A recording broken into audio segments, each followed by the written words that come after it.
మొహం తెస్తున్నాడు. నో నాన్న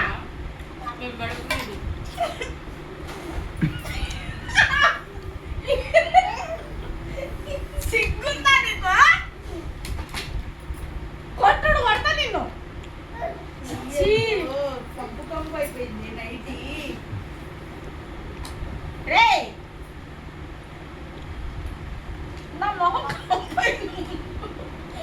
నేను స్నానం చేసి వచ్చాను. మొహం అంతా ఎక్కువ అని నేను బయటకు పో.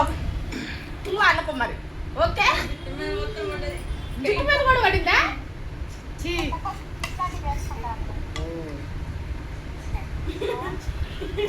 రెడీగా ఉన్నా. ఐఎమ్ రెడీ అమ్మమ్మ పెట్టు. నువ్వు పెట్టగానే పువ్వు అంట.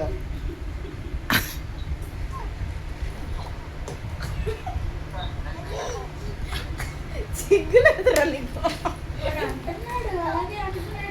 ఏయ్ నో అలా అనొద్దు. నో అప్పాపు కదా ఇది. నో